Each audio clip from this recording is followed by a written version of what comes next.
tardes para todos. Mi nombre es Paula Higuera y hoy les voy a dar una breve presentación sobre nuestro ponente Mateo Jiménez para conocer un poco más sobre su trayectoria. Bueno, Mateo Jiménez comenzó sus estudios en el año 2014 en la Universidad de Antioquia, más específicamente en el Instituto de Filosofía, tomando como enfoque principal las ramas de la filosofía moral y literatura, entendiendo la política como una rama de la filosofía moral. A lo largo pues, de su trayectoria o su camino, ha podido acercarse a perspectivas tales como el utilitarismo, las teorías de justicia del siglo XX y el desarrollo dialéctico del materialismo histórico, además de tener una mayor afinidad con autores como Karl Marx, Friedrich Engels, Escuela de Frankfurt, Theodor Adorno, Max Horkheimer, entre otros autores. En el 2016 comenzó su labor como profesor en el área de humanidades en el Colegio Gimnasia Internacional de Medellín, instituto en el cual trabaja todavía. Bueno, pues ya hablando propiamente de la cátedra, para esta ocasión Mateo nos trae a colación la pregunta, ¿es la felicidad un criterio adecuado para definir la marcha del progreso? Y para esto tomará en cuenta autores como John Stuart Mill con su libro El utilitarismo, Aristóteles con la ética nicomaquea, Immanuel Kant con el texto Fundamentación de la metafísica de las costumbres. Además que como herramienta literaria acudirá al libro Un mundo feliz de Aldous Huxley. Pues ya por último, le agradecemos a Mateo por estar presente en esta cátedra, por ser nuestro ponente y por disponer de este rico espacio de cuestionamiento y conocimiento para todos. Muchas gracias, Paula. Le cedo pues la palabra al profesor Mateo Jiménez, no sin antes recordarles a todos que las cámaras y micrófonos deben permanecer apagados, con excepción de los momentos en los que se debe intervenir. Además, recalcar que las intervenciones serán al final de la ponencia y que para pedir la palabra se debe levantar la mano con la opción que Meet brinda. Muchas gracias, Salomé y Paula, qué bonita introducción, pues hasta el punto que le ponían un poco más nervios encima de los que ya tienen. No, a ver, pues me honra mucho participar de esas cátedras libres, que se me dé la oportunidad de hacer una reflexión y poner como los estudios y la perspectiva propia en juego con este evento tan bonito que ha hecho el gimnasio. Siento en todo caso pues como que tengo una espalda, tengo a mis espaldas pues una presión muy grande porque las cátedras que ya hizo el área el año pasado fueron realmente muy buenas, muy potentes y sin duda pues la persona que es Lucy Carrillo que me predecesora en estas cátedras libres pues también tiene su peso en el mundo académico, ¿cierto?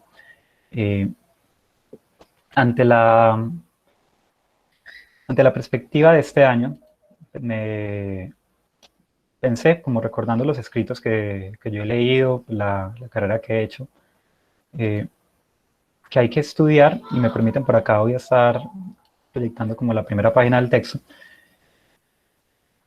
que había que acudir pues a esta doctrina moral y política del utilitarismo. Eso ya lo diré un poco mejor en la introducción a la ponencia. Pero quise abordar pues como este texto de esta forma, con esta pregunta que le da título pues a la ponencia, justamente como cuestionando si el problema de este año sobre la felicidad y el progreso pues de verdad se puede conjugar o de qué manera se puede conjugar.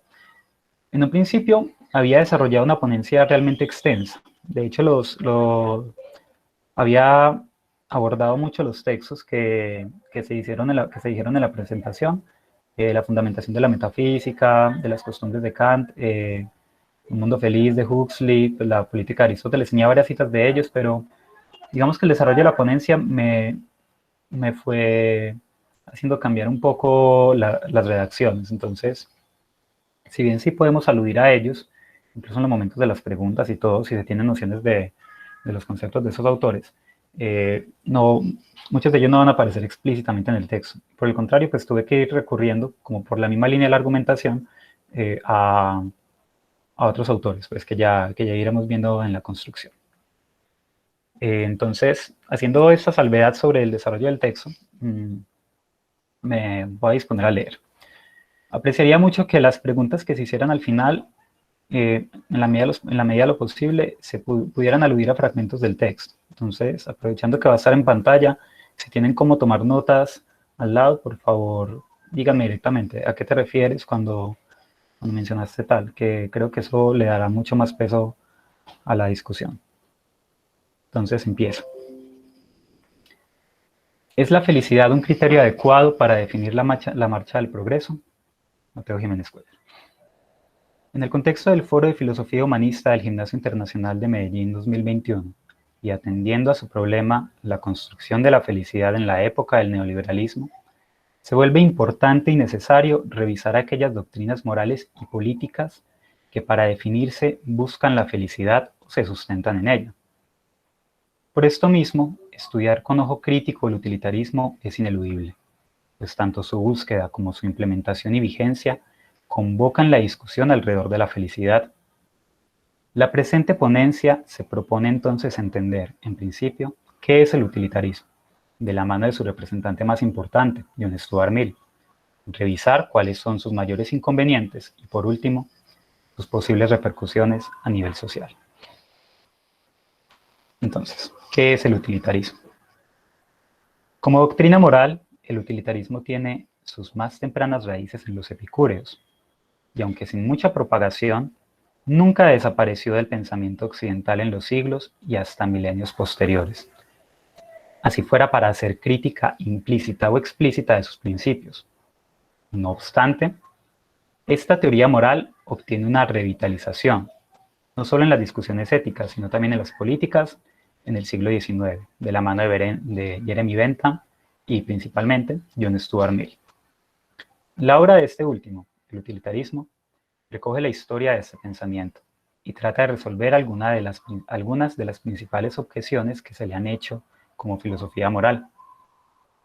El pensamiento de Mill no solo logra su objetivo de dignificar el utilitarismo como doctrina moral, sino que también logró influir las prácticas políticas de la Inglaterra de su tiempo e incluso de los Estados Unidos.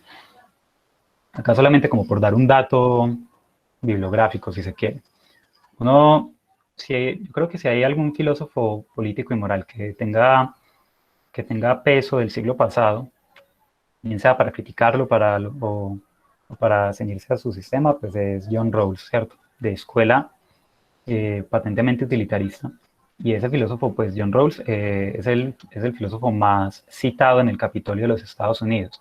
Entonces por ahí podemos ver un poco cuáles son las herencias de ese pensamiento y la vigencia que siguen teniendo.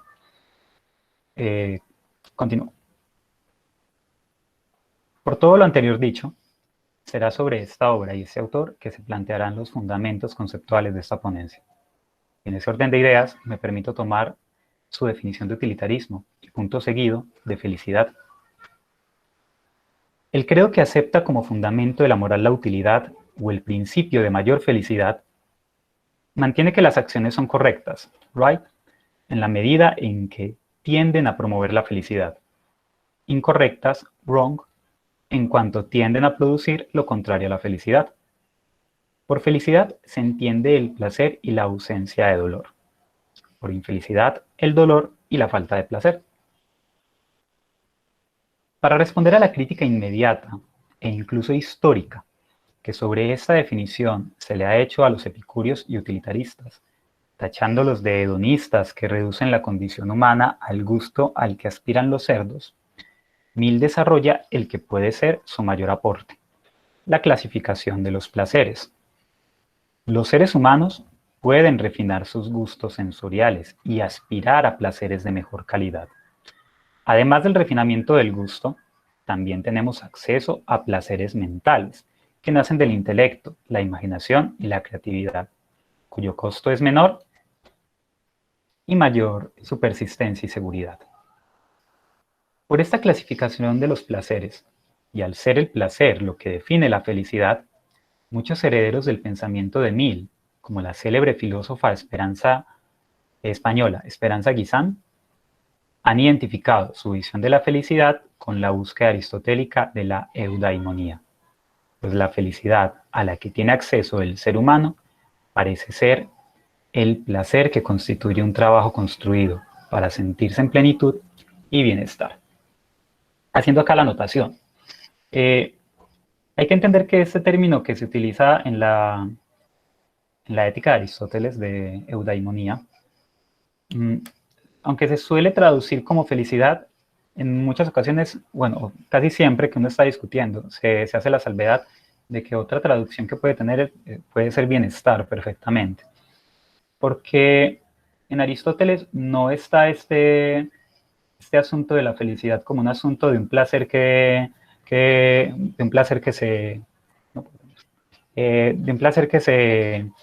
en el momento pues se da como un tipo de contentillo o algo, sino que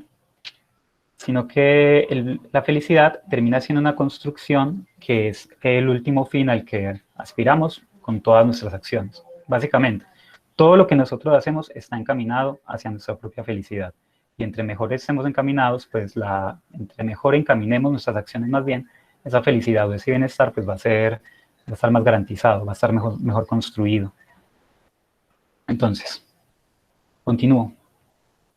Con esta diferenciación, el utilitarismo, con la diferenciación de los placeres, para retomar la idea, el utilitarismo no solo fundamenta un criterio seguro para distinguir un acto correcto de un incorrecto, sino que además propaga una doctrina de la virtud en la medida en que aspirar a placeres más elevados significa ser más felices y constituirnos en aquellas actividades propias del ser humano.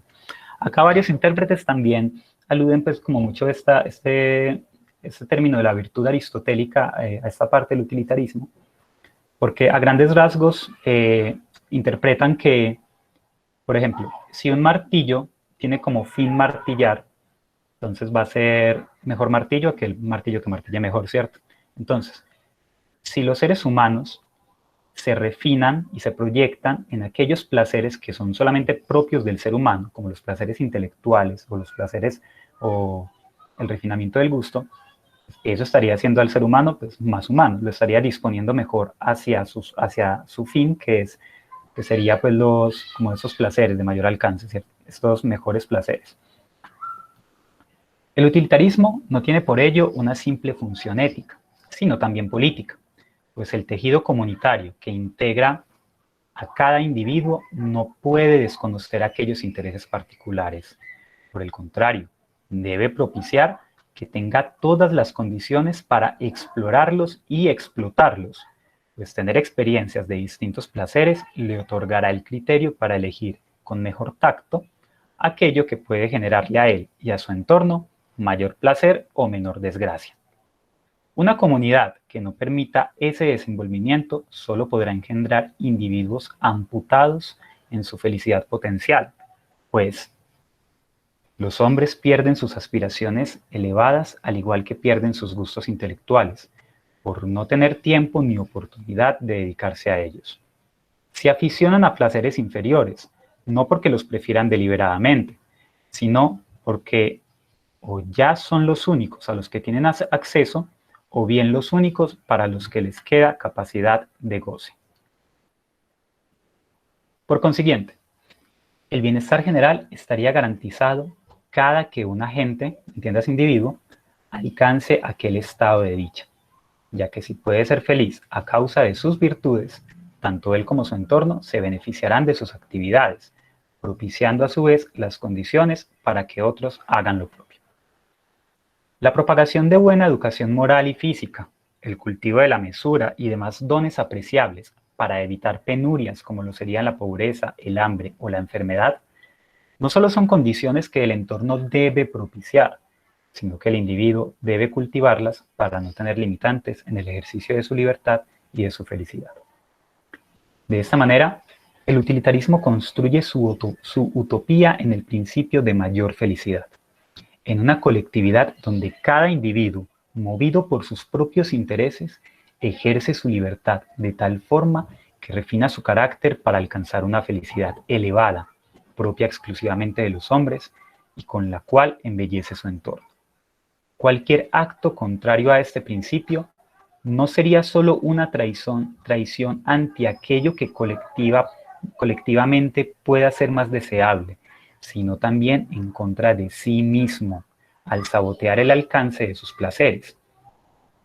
Y ante una crítica que asegure que el ser humano no está hecho para ser feliz, no solo se podría hacer una petición de principio para revisar si no se cae en una falacia naturalista o en una especulación sin fundamento, ¿cierto? Sino que también se podría objetar que en ese caso no se invalida el principio utilitarista. Pues si existiera la imposibilidad de buscar la felicidad, por lo menos es válido evitar la desgracia, ya que no podría concebirse moralidad alguna en un acto que atente contra sí mismo o contra la especie. Ante la discusión propagada, y hay que decirlo, reduccionista, se suele hacer cuando se habla de utilitarismo sobre la confrontación entre bien común y bien individual, se dice que hay que buscar ante todo lo más deseable, así cueste disponer de los medios. Un mal menor en pro de un bien mayor es una máxima que se le suele achacar a esta doctrina. Sin duda, no solo es loable, sino que también debe despertar la admiración de todos el sacrificio de un agente en reconocimiento de un bien mayor, pero solo si éste es voluntario, pues de ser impuesto sería una acción deleznable y poco deseable. Y es poco deseable porque no existe placer concebible en una sociedad que dispone de sus miembros para alcanzar algún fin, cuando justamente es el placer de ellos lo que posibilitaría el enaltecimiento moral, por tanto placentero, de dicha sociedad. Se cae básicamente, pues cuando uno estudia esto a profundidad, se cae como ese, por decirlo así, ese prejuicio que ha sido tan difundido con el utilitarismo de decir como, bueno, yo qué sé, si 50 millones de personas se van a ver beneficiadas por el sacrificio de 100 personas, pues vale la pena sacrificarlos. Lo que diría Mill en ese caso es que una acción si una sociedad actúa de esa manera, pues estaría atentando contra sí mismo, porque incluso los intereses de esas 100 personas y la felicidad de esas 100 personas también tienen que ponerse en perspectiva para alcanzar ese principio de mayor felicidad.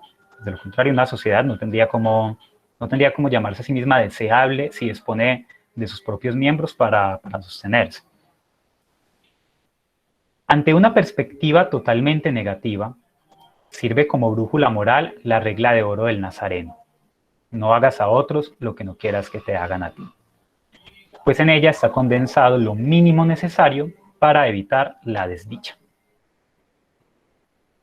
Ok, acá ya ven los problemas del utilitarismo. El utilitarismo ofrece una visión pragmática, justamente útil para sortear las vicisitudes diarias y ofrece respuestas a dilemas ante los que sistemas deontológicos quedan perplejos. Y me hago entender acá. Sistema deontológico es son aquellos que anteponen el deber a la acción, ¿cierto?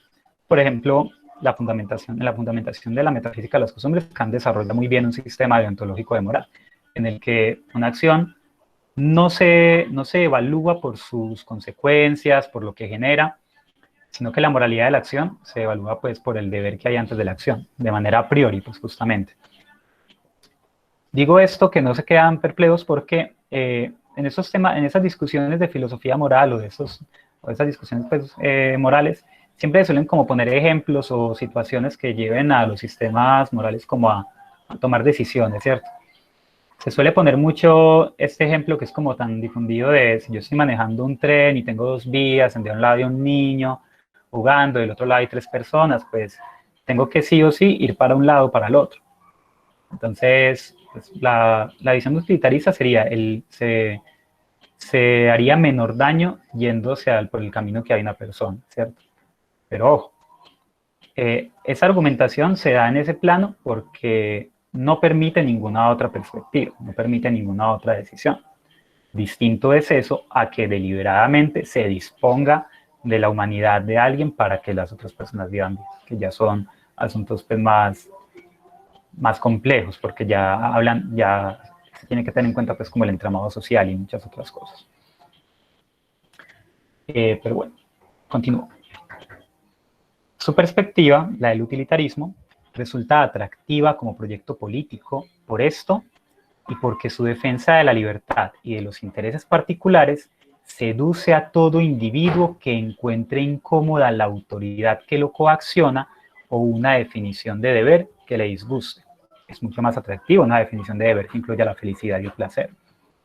De una u otra manera, partidos conservadores y liberales beben de los conceptos utilitaristas, y agregaría, de derecha y izquierda, por todas las salas, y pregonan el principio de mayor felicidad desde su propia óptica, sin importar si sus aseveraciones se sustentan conceptualmente o no en este discurso. Se invoca la felicidad común, el bien colectivo y la defensa de las libertades individuales como justificación para cualquier decisión política, dando a entender que se elige siempre la opción más útil o que se está evitando un mal mayor a largo plazo. Y bajo esa idea, la felicidad la felicidad define el rumbo de las sociedades. Pero el problema principal de las máximas utilitaristas no radica en esa manipulación inocente o intencionada por parte de figuras públicas, sino en lo intuitivo que resulta para los individuos y lo poco que termina exigiendo de ellos. Y es que Mill, que fue tan cauto al reconocer las raíces de los intereses de las personas y configurar una moral que dispusiera de ellos, no pudo ver la fragilidad de carácter en los seres humanos y terminó esperando mucho de ellos. Hay un detalle lingüístico y lógico que hasta sus acérrimos defensores no tienen cómo soportar, y es que no todo lo deseable es necesariamente lo deseado. Mejor dicho, no todo lo que se desea es necesariamente lo más deseable. No es simplemente un asunto de placer vulgar o falta de explotación del potencial humano, sino que los agentes con poco ya están cumpliendo los principios utilitaristas. Así no se alcance ese grado de máxima felicidad al que aspiran los utilitaristas, incluso con todas las condiciones dadas.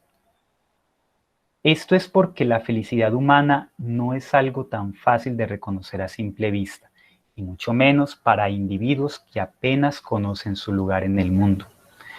Para que el utilitarismo tenga algún propósito sensato, necesita de una humanidad emancipada, que reconoce sin atisbo de duda o ambigüedad qué es lo que quiere y qué es lo que la haría feliz. Si diéramos crédito a los ideales de felicidad que cualquier persona del común pueda tener, tendríamos que obviar un cúmulo de condiciones históricas, materiales y hasta psicológicas que Mill o bien desconocía o bien decidió dejar de lado, pero que sin embargo resultan fundamentales para entender, como mínimo, que las personas no saben lo que quieren. En el año 2019 hubo un debate entre Slavoj Žižek y Jordan Peterson sobre el problema de la felicidad, justamente. El primero es un reputado filósofo nacido en Eslovenia, de escuela marxista y con profundos estudios en psicoanálisis. El segundo, un exitoso psicólogo clínico canadiense influenciado principalmente por la obra de Carl Jung y Dostoyevsky. En su primera intervención, Žižek, haciendo gala de sus estudios psicoanalíticos lacanianos y sobre dialéctica, expone cómo la felicidad es una ilusión tan difusa que no la sabríamos diferenciar de un fetiche y terminamos recurrentemente saboteándonos en nuestra propia búsqueda. Utiliza el ejemplo de Donald Trump y cómo todo el sector opositor de la política internacional lo necesitaba como objeto de deseo para apuntar todas sus críticas. Sucede que dicho sector proyecta o transpone un antagonismo inmanente, una ambigüedad, tensión de nuestra vida socioeconómica sobre una causa externa. Su felicidad, la de este sector político, el fetiche de su deseo, consistía en que existiera ese enemigo, Donald Trump, para tener cómo proyectar sus ideas en el contrario. La construcción de estos odios resulta ser tan cotidiana que la felicidad se termina reduciendo. Más que emprender una búsqueda genuina de lo que nos haría felices, tendemos a demonizar a alguna gente como materialización de todo lo indeseable. Y paradójicamente terminamos haciéndole culto. Piénsese, por ejemplo, en esa célebre frase que dice que no recuerdo a quién se la atribuía, pero decía como, me molestan los ateos, siempre están hablando de Dios. Un poco hacia allá va esa misma idea, ¿cierto? Además de esto, se suma un fenómeno histórico, fruto de una aceleración industrial y comercial que tendría efectos poco previsibles para la época de 1000 y que cambiarían por completo la noción de felicidad y libertad. En las últimas décadas, el propósito del mercado masivo, globalizado, está mucho más enfocado en suplir las demandas masivas de placeres que el mismo Mill reconoce como vulgares o toscos, y se distancia de cualquier placer de más largo aliento, porque simplemente la propagación de los últimos no resulta rentable o beneficiosa. Para el mercado no existe deseo que sea menospreciable.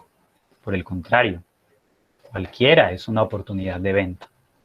Esta es una idea que tiene un amplio desarrollo en el arte de reducir cabezas, del filósofo francés Denis Robert Dufour, que al respecto nos dice: pero, ¿cómo no señalar aquí, en épocas contemporáneas, en los últimos 20 años o 30, que se trata de un utilitarismo doblemente edulcorado? Por un lado, pregona la búsqueda de la felicidad individual mucho más que la búsqueda de la felicidad de la mayoría. Por otro lado, reduce y circunscribe la felicidad individual a una única dimensión, la apropiación del objeto comercial. Y concluye, páginas más adelante: en el relato de la mercancía, cada deseo debe encontrar su objeto. Todo necesariamente debe hallar una solución en la mercancía. El relato de la mercancía presenta los objetos como garantes de nuestra felicidad y, lo que es más, de una felicidad que se hace realidad aquí y ahora. El utilitarismo entra acá en profunda contradicción y crisis, porque si bien esto iría en contra de la virtud, esto de satisfacerse con lo inmediato, ¿cierto? Iría en contra de la virtud que trata de alcanzar, confirma la búsqueda individual, incluso podríamos decir, libre de adquirir aquello que ingenuamente creemos que nos hará felices. Terminamos construyendo una masa que no tiene miras más allá del consumo inmediato, o que sus proyecciones se limitan a consumos futuros, pues es allí donde encuentran y consuman su sensación de placer, apartándose ampliamente de los placeres intelectuales que parecían ser tan trascendentales en la teoría utilitarista. Tenemos entonces una perspectiva de felicidad no solo miope, sino también fluctuante, y nos vemos condicionados a tener pequeñas migas de estos placeres espurios que nos contentan de momento y que como adictos buscamos eufóricamente como el fin de nuestras vidas, para así darle sentido al trabajo que hasta el momento hemos soportado. Es un momento de consumo que se consume, porque más allá de argucias retóricas, el utilitarismo se puede cumplir a corto plazo, con los placeres más burdos, y es lo que comúnmente pasa. No es gratuito que en el lenguaje común actual, felicidad y placer se usen como sinónimos casi directos, y que cualquier idea no relativista de ellos parezca ir en contra de su propia naturaleza. Y cuando me refiero a idea relativista, es a que cada persona, pues, yo defino qué es la felicidad y nadie me lo puede contradecir, nadie ni siquiera me lo puede confrontar. Y no es que todos tengan que tener la misma idea de felicidad, ni mucho menos, sino que no se admiten cuestionamientos a lo que yo creo que me pueda hacer feliz. A eso me refiero. Como tercera crítica, esa es la última, para que no se sientan agotados. Como tercera crítica, está que el utilitarismo no puede sostenerse en la evaluación a posteriori de los actos, para saber si de verdad produjeron placer o no. Si nuestro objetivo es el placer, el pensamiento consecuencialista más abarcador parece una exigencia cuando menos torpe, pues no solo el entramado global es ahora tan complejo que resulta casi imposible rastrear toda la línea de producción por la que pasa un objeto y los recursos empleados para su producción antes de que esté al alcance de nuestro consumo, sino que además reflexionar sobre todo esto va en contra de la misma necesidad de placer que se vería reprimida con esos cuestionamientos. El utilitarismo, en su expresión más burda pero práctica, parece haber conquistado el tejido social al volcar en el individuo toda la concepción de felicidad, así ésta sea miope, sesgada o inconsciente. Pero al ser estas ideas las que impulsan su acción, genera que el motor de la historia, lo que materializa el hombre desde su subjetividad, reproduzca un modelo dispuesto a suplir esta demanda de felicidad. Esa y no otra es la idea de felicidad que ha definido el progreso en las últimas décadas y que ha envuelto a los individuos en un círculo vicioso del que difícilmente saldrán. O bueno, sí saldrán, cuando los recursos a su alrededor no soporten esa explotación y el hombre, intentando consumar su felicidad, se termine consumiendo a sí mismo y en el camino todo su entorno.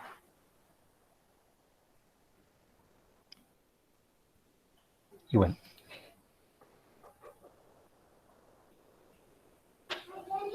Listo, le agradecemos de nuevo a Mateo Jiménez, nuestro ponente, por su gran e interesante ponencia y creo que todos disfrutamos y creo que queda abierto ahora un espacio de preguntas. Recordemos que a la hora de participar es preferible.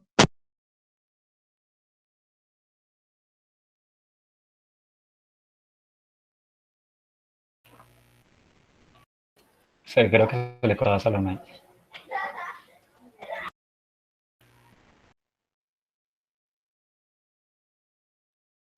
Ya, perdón. Bueno, entonces recuerden que es preferible prender la cámara y cuando tengan alguna pregunta, es posible también, si no pueden prender el micrófono, no tienen audio o simplemente por X o Y razón no pueden hablar, escribir la pregunta también por el chat o cosas así, más dinámicas.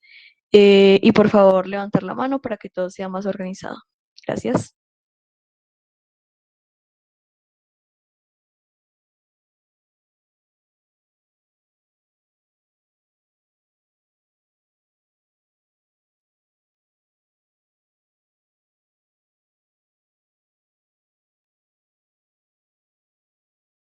Jacobo Maldonado.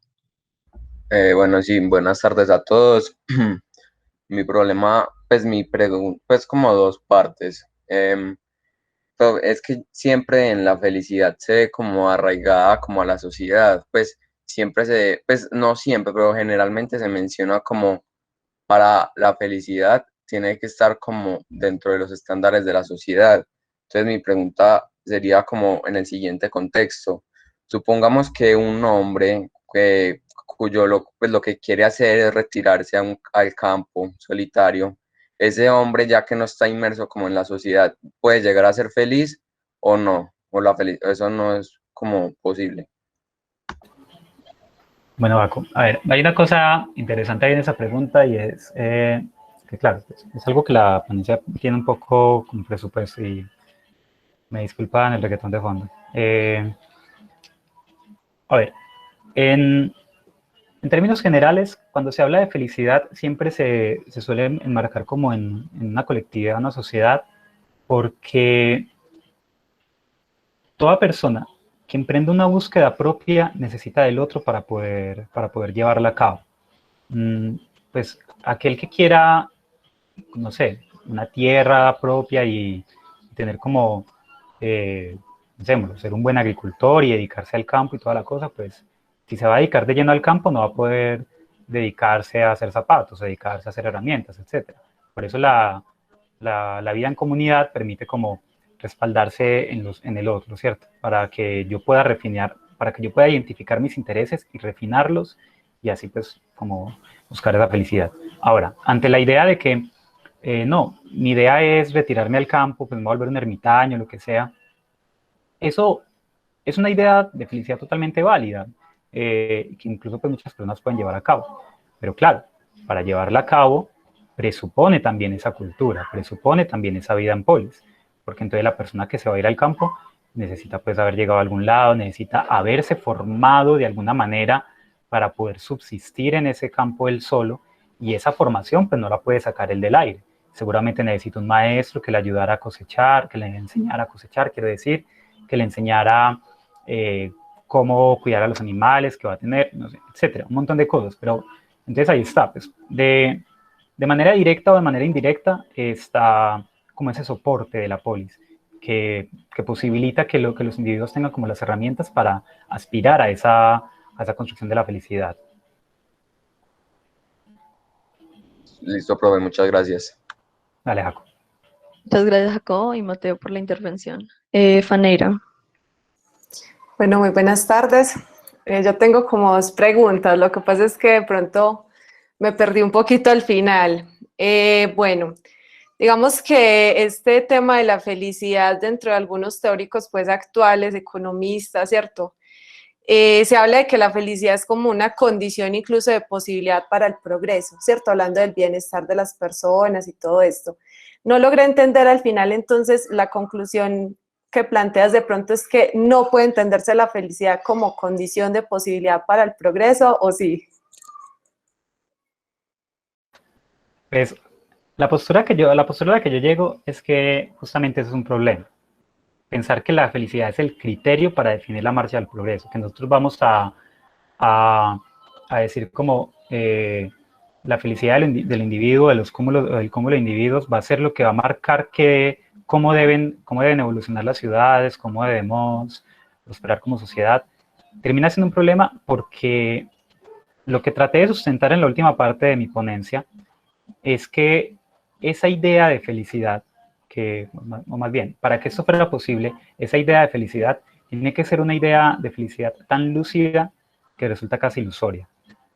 Claro, que uno puede decir, ese es el ideal que hay que perseguir, todos tienen que ser conscientes de cuál es su concepto de la felicidad y todo, pero hasta el momento de la historia nos ha mostrado que esa felicidad a la que se aspira de manera vulgar, si se quiere, pues cuando me refiero a vulgar no lo estoy diciendo necesariamente en un sentido peyorativo, sino al vulgo, sino lo que se respira en la cotidianidad.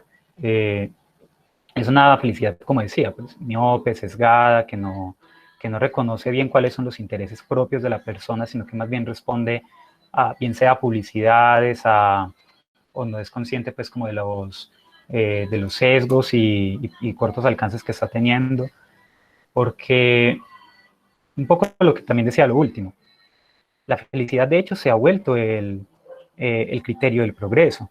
Se ha buscado, ¿cuál es el criterio de progreso en este momento y cuál es el criterio de felicidad? La felicidad según el consumo. En ese momento las sociedades están dispuestas y se disponen más hacia el consumo. Por tanto, pues voy a ser más feliz entre más pueda consumir. Pero claro, más feliz en sentido del placer que me proporciona en ese momento. Por eso a mí no se me da nada llegar y decir, no, pues me voy a dar ese contentillo y saco este televisor de 10 millones con un crédito que va a estar pagando 4 años por el contentillo de ahora, ¿cierto? Por el impulso. Sin pensar, pues, como, bueno, eso qué consecuencias tiene, que entramado de decisiones posteriores van a traer ese tipo de felicidad espuria que se consume en ese momento en el que yo quiero el televisor. No sé si... Sí, entonces básicamente si el planteamiento entonces no es tanto la felicidad como condición de posibilidad del progreso, sino la misma idea de felicidad que nosotros pues hemos como gestado como sociedad, ¿cierto? Dentro de las dinámicas económico-políticas que digamos se desenvuelve el concepto, es lo que logro entender. Porque Claro. pues sí, ahí me voy por ejemplo concretamente pues como Amartya Sen, ¿cierto? En la que habla de una felicidad pues como enfocada hacia la solidaridad, hacia el otro me importa, pues todo el ideal utópico también de que es cierto, hay una felicidad que va más allá de mi interés personal o del placer, ¿cierto? Entonces como lo que logro pues comprender, de pronto pues yo lo concluyo así. Claro que sí, Maneira. Sin duda, pues hay que hacer siempre como una revisión y una confrontación de esas ideas que se tengan de felicidad. Ahora, más allá de eso, creo yo, ese criterio del progreso, pues porque yo ya dije que no debía ser la felicidad, ¿cierto? Por lo que exponía acá, o por lo menos la felicidad en un sentido utilitarista. Ese criterio del progreso habría que buscarlo en otro lado. que no, que sí, porque ya, si la felicidad no es, pues entonces, ¿qué tendría que ser? Ahí es donde yo creo que esas filosofías deontológicas, tipo Kant, cuando parten del deber, pues están dando un fundamento, están dando un principio inalienable, un principio que hay que seguir, y en ese sentido, cualquier felicidad que se derive del trabajo que se haga, va a ser una felicidad que esté, digamos, que esté en armonía con esta visión del deber y del progreso. Pues sí, y eso, bueno, se puede discutir, claro, se puede discutir eso, qué limitaciones tiene, hacia dónde llevaría, pero ya creo que sería incluso pues asunto de otra ponencia. Ok, y no, gracias, porque de hecho mi segunda pregunta iba pues como enfocada al tema del deber, pero ya, con eso queda como ya un poco dibujada. Muchas gracias. Vale, me adelanté. Con mucho gusto, Juan. Gracias. Muchas gracias por la pregunta. ¿Nadie más tiene alguna pregunta?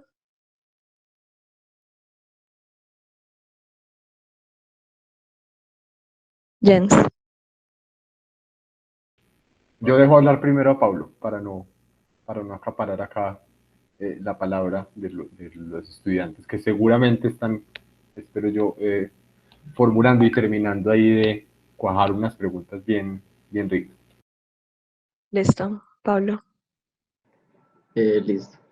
Tengo una pregunta y bueno, es como decir o poner en la mesa lo que yo pienso como respuesta frente a la pregunta que tú pones en tu ponencia sobre si es que la felicidad es el mejor criterio para definir la marcha. Y según, bueno, y me estoy basando obviamente en el punto de vista de Zizek. Y es que entonces podríamos decir que obviamente no es el mejor criterio, porque la felicidad que nosotros tenemos en estos momentos no es lo que parece. Y me refiero a que la felicidad viene siendo es una simple idea utópica que disfraza la verdadera felicidad o lo que se puede llamar la verdadera felicidad. A ver, Pablo, incluso, y no solo para Pablo, pues en general, hay que entender que de todas formas, este pedacito que yo saqué acá de CISEC es, podríamos decirlo, uno de sus textos más divulgativos, porque se ve en medio de un debate y todo, pero la idea pues tiene mucha más profundidad y es mucho más compleja. Pero Pablo, sí, pues a ver, hay varios asuntos por lo que ese término de felicidad desde esa perspectiva pues de CISEC es problemático. Por un lado está un poco lo que ya se menciona en la ponencia, y es que nosotros, como, no me gusta la expresión, pero como por esos tiempos, o quién sabe pues si desde siempre, confundimos como aquello que nos haría felices con lo que sería pues como un fetiche. Esa palabra de fetiche es muy interesante y es muy también como difusa por lo interesante que es, y es que cuando uno hoy en día habla de fetiche es como se refiere un poco como a ese objeto que me genera obsesión, ¿cierto? Que me genera como deseo. Pero también hay que entender que el fetiche tradicionalmente se ha entendido como un artefacto al que se le rinde culto. Entonces está esa cosa pues como que me repele, pero que me atrae, ¿cierto? Entonces, en ese sentido, pues está ese ejemplo de Donald Trump, ¿cierto? Entonces Donald Trump está encarnando como todos los males del mundo y pareciera pues que como todos sus opositores internacionales están dichosos de que exista Donald Trump, porque en todo momento tienen a alguien hacia donde dirigir sus críticas. Y eso, como que se obsesionan con la figura y entonces están siempre mirando qué fue lo nuevo que dijo Donald Trump, qué fue lo nuevo que tuiteó, etcétera, etcétera. Ahora, está el otro asunto de por qué esta visión de la felicidad es ilusa, que incluso pues una idea más extensa en CISEC, de su obra pues, sobre el sublime objeto de la ideología, que también es pues, una cosa supremamente amplia, pero creo que se puede reducir en eso, o reducir no, se puede resumir. ¿Qué es lo que hace, esta pregunta, qué es lo que hace que nosotros creamos lo que creamos? Uno porque cree lo que cree, uno porque tiene construido este sistema de ideas en la cabeza, eso sí es propio, sí es una búsqueda propia. esta visión de la felicidad, esto que yo quiero, es algo que yo estoy buscando por mí mismo o es algo que se me ha inculcado. Pues un poco lo que se menciona ahí es que esta ideología de la que nosotros somos hijos no es una ideología que necesariamente haya partido de nuestra propia voluntad. Es una reproducción de las condiciones materiales, es una reproducción de la ideología de las personas que han tenido las condiciones materiales para reproducir esa ideología. Piénsese, por ejemplo, ¿qué es el sueño americano sino una reproducción material de algo que nosotros hemos visto en un montón de películas, en un montón de series? Pero eso necesariamente la visión pues, que uno tendría que tener de felicidad. Y muchos de nosotros la asumimos, que la visión de felicidad es crecer, tener una familia, tener hijos, y eso un poco de dónde ha venido, de dónde se ha cultivado esas visiones. Que ojo, no la estoy satanizando, pues no estoy diciendo que eso no sea una opción de felicidad válida, sino que a lo que voy es que hay que confrontar porque uno cree lo que cree, porque uno cree que esa es la visión de felicidad, porque uno cree que eso es lo que le va a traer felicidad, ¿cierto? Entonces, ahí está esa reproducción ideológica. Listo, brother, muchas gracias. Vale, Pablo, gracias a ti. Gracias, Jacobo Maldonado.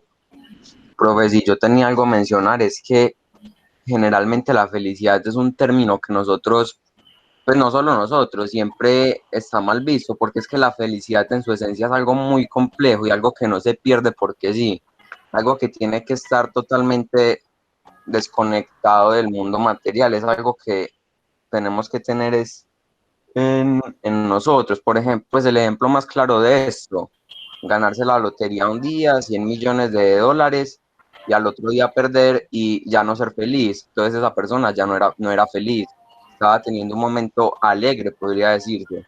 Entonces es como que la felicidad generalmente se suele malinterpretar como esa cosa del sueño americano, pues no es lo mismo. Jacob, no, yo creo que ahí tienes una noción muy interesante, que incluso pues yo te invitaría como a desarrollarla, mirar qué es la felicidad para los estoicos y todo, porque ahí puede salir una ponencia pues, muy interesante, muy bonita. Pero sí, pues un poco también con lo que yo al final de la ponencia, que incluso pues eso se ve mucho en nuestra lengua cotidiana, nosotros llegamos y decimos como, me siento muy feliz o qué felicidad, para referirnos a cosas que estamos disfrutando en un momento y que eso, pues, se van a acabar ahí. Entonces, vale el cuestionamiento. ¿Esto es necesariamente felicidad o simplemente es un disfrute momentáneo, es un placer? ¿Cuáles son los alcances de la palabra felicidad que estamos utilizando para definir pues como los momentos que se desvanecen mientras estamos consumiendo algo, disfrutando? Pero vale, yo dejo el cuestionamiento.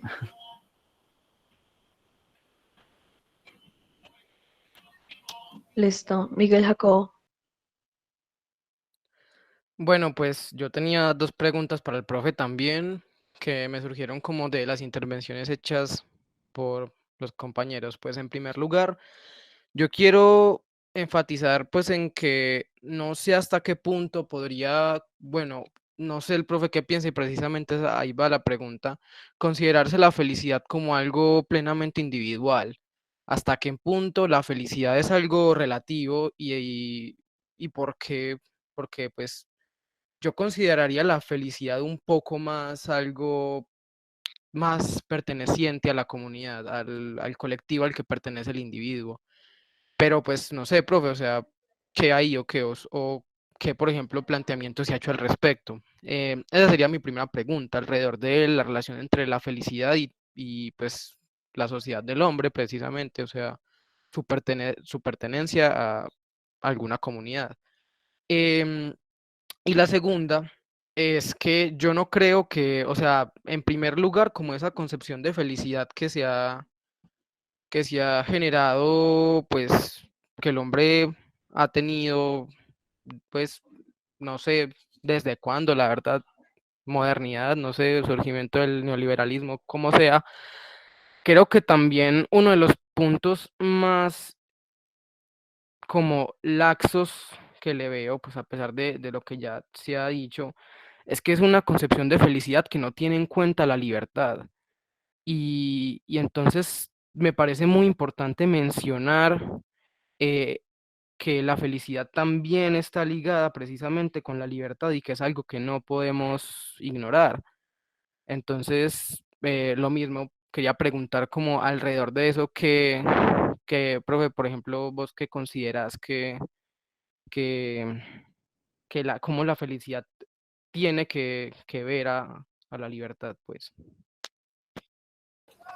Listo, amigo. A ver, son preguntas muy sencillas. Voy a tratar de abarcar. Entonces, respecto a lo primero, hay algo pues que es innegable en cualquier teoría moral, incluso pues en un utilitarismo, aunque pareciera tan individualista, y es que pues, la inclusión del otro es un requisito, pues, porque incluso pues, y reitero, incluso pues en este sistema utilitarista que pareciera hacer tanta apología al individuo, en realidad en el texto de Mill está muy patente como ese, digamos, esa felicidad, esa búsqueda propia de la felicidad, de esos intereses propios, bien llevados, van a repercutir en un beneficio para el ambiente y por lo tanto para la persona que está al lado mío, que va a propiciar que esa persona pues también se pueda nutrir de mis aportes, etcétera, y ella también pueda buscar, emprender su camino a la felicidad, su búsqueda de la felicidad, como se quiera llamar. Ahora, respecto, pues, pero ya pues como atendiendo a la pregunta de manera más amplia, yo creería que es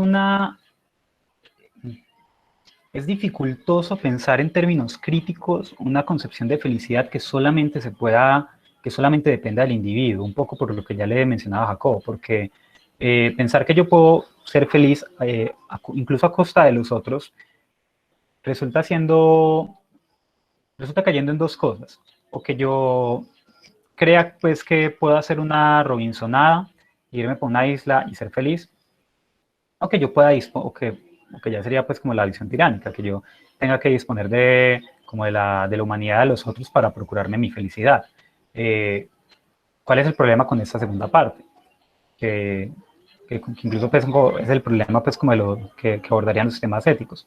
¿Por qué es malo disponer del otro como fin? ¿Por qué es malo disponer del otro como algo útil?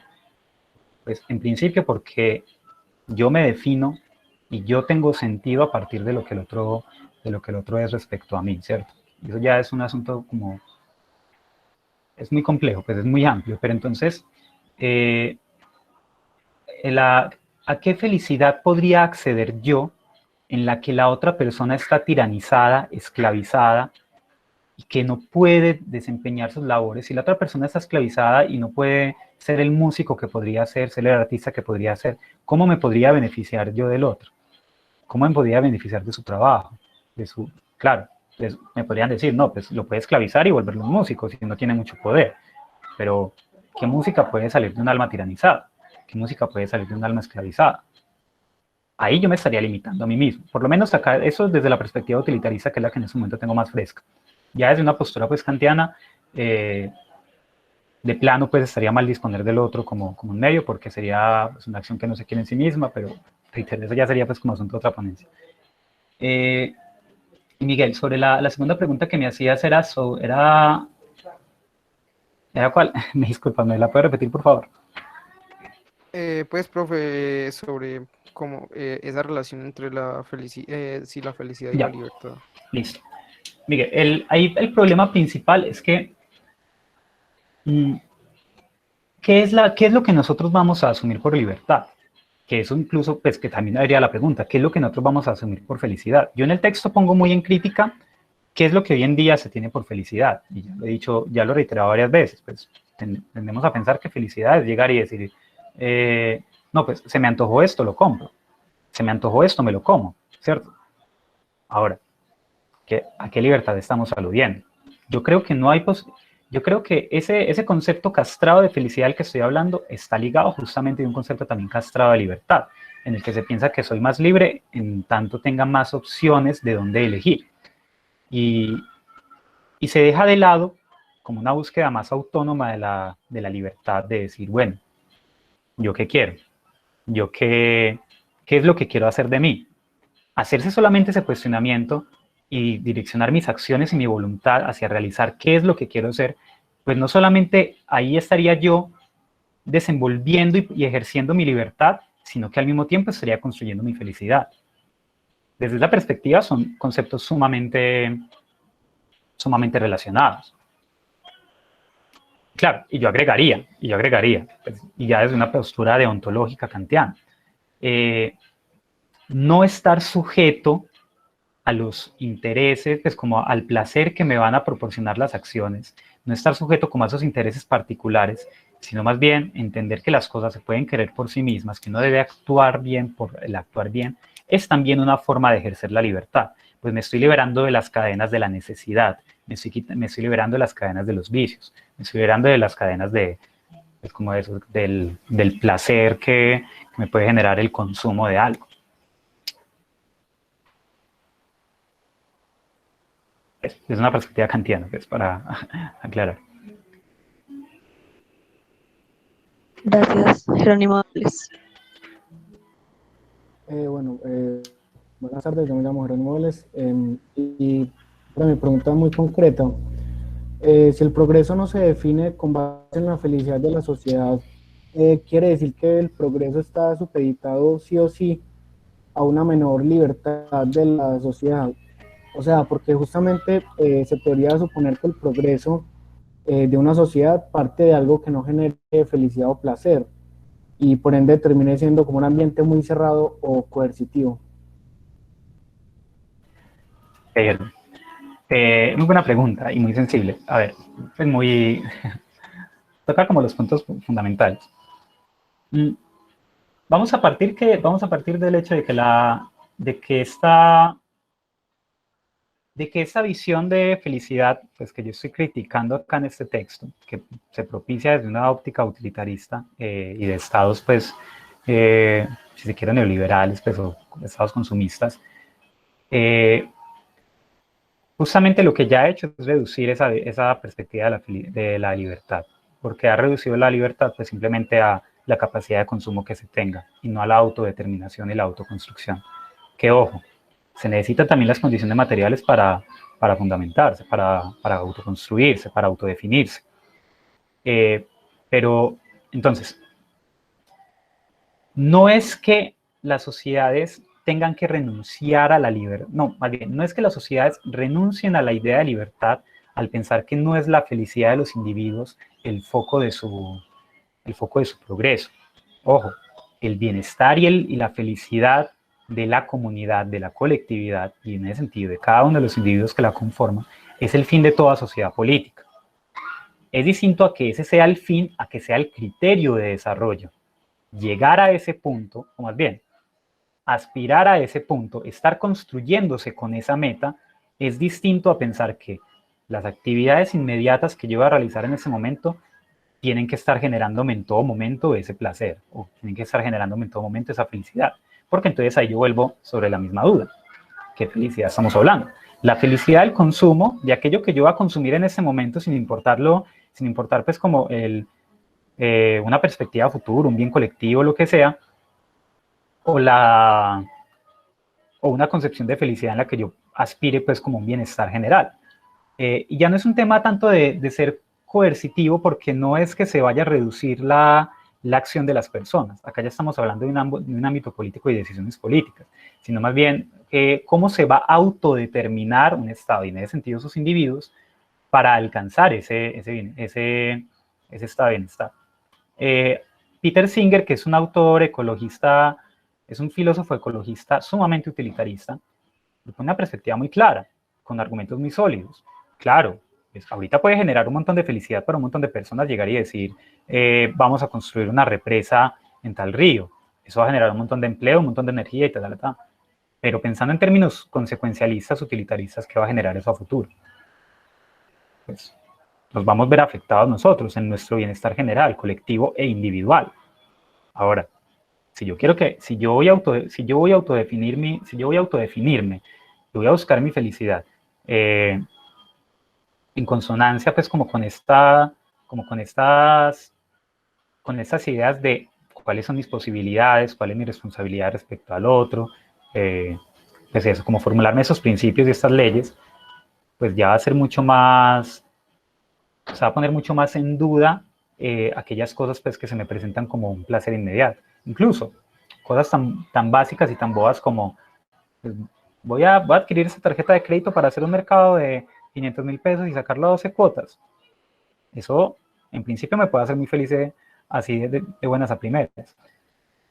El asunto, Jero, a grandes rasgos, y es porque la pregunta es muy compleja, pues tiene muchas aristas, el asunto acá es que ya entra acá un asunto de formación, ¿cierto? Como, pues, de educación, de qué es lo que, de cuál va a ser el concepto de felicidad y de libertad que yo vaya a asumir para mi vida como individuo y cómo lo voy a desempeñar dentro de una vida colectiva y social. No sé si de pronto por lo menos te dé elementos para resolver esa pregunta, que esa pregunta que estás haciendo es una pregunta de tesis doctoral, Jero. Sí, profe, muchas gracias. Dale, Jero. Bueno, muchas gracias a Jerónimo y pues al profe. Y quería agregar algo, y es que para organizar la discusión, si alguien tiene alguna pregunta relacionada a lo que se está tocando o a la pregunta que alguien acaba de hacer, pongan un punto en el chat y así se puede unir el hilo de la palabra y que sea más organizado.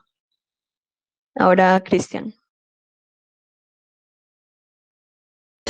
Primero me presento, soy Cristian Pinto de grado 11 del Colegio Internacional de Medellín y tengo dos preguntas. Primero, es algo que se me ha estado en la cabeza desde que comenzó la cátedra, que en sí es qué uno hace cuando ya llega a la felicidad. Me refiero que la deja así y sigue así el resto de su vida o sigue buscando, ok. Y la segunda, ¿qué pasa si uno la pierde por alguna razón de la vida?